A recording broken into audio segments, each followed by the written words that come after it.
अस्सलाम वालेकुम गाइस। आज की वीडियो में मैं आपको स्पेशली यही बताने आया हूँ। देखो, अगर आपको ट्रेड मिलती है ना, तो उसको आप स्केल करना सीखें। स्कैल्प नहीं, स्केल का बात कर रहा हूँ। मतलब कि अगर आपको उस ट्रेड में दिख रहा है कि मार्केट और भी ऊपर जाने वाली है, मगर आपका टारगेट था 1:2 का, ठीक है, मिसाल के तौर पर आपका 1:2 का टारगेट हिट हो चुका था, ठीक है, तो आपने वहाँ पर बुक 50% कर लेना है। 50% को होल्ड करना है जब तक आपकी स्ट्रैटेजी कह रही है कि मार्केट ऊपर जाएगी, ठीक है, तब तक होल्ड रखेंगे। उसका यही फ़ायदा होगा कि एक ही ट्रेड आपकी बहुत ही अच्छा प्रॉफिट देकर जाएगी। अगर लॉस भी होगा फिर तो आप कवर कर लोगे। मिसाल के तौर पर मैंने यहाँ पर 1:7 का रिस्क टू रिवार्ड रेशियो लिया था, तो मतलब कि मेरा अगर 10 रुपये जाते हैं तो मेरे 70 रुपये बनने वाले।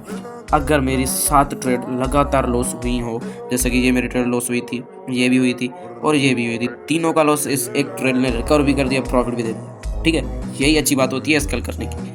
अगर मेरा 7 ट्रेड में लॉस हो गया था और ये एक ही ट्रेड इसने मेरा सारा लॉस रिकवर कर लिया था, इसलिए ट्रेड को स्केल करना सीखें। इंशाल्लाह डिटेल में वीडियो बनाऊंगा किस तरह से आप चेक कर सकते हैं कि मार्केट और भी ऊपर जा सकती है। अगर आपकी कोई फिक्स स्ट्रेटजी है तो ठीक है, आपको पता होगा। जैसे मुझे पता था कि अभी मार्केट ऊपर जाने वाली है तो मैंने होल्ड किया, ठीक है।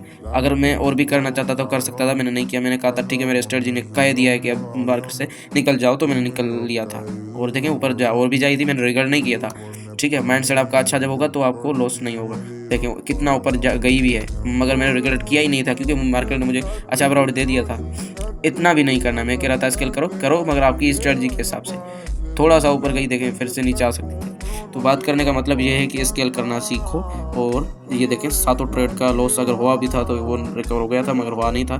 3 ट्रेड में लॉस हुआ था मेरा, ठीक है। तो तकरीबन 1-2 दिन के था, तो एक ट्रेड ने रिकवर भी कर लिया और प्रॉफिट भी दे दिया मुझे। Thanks for watching.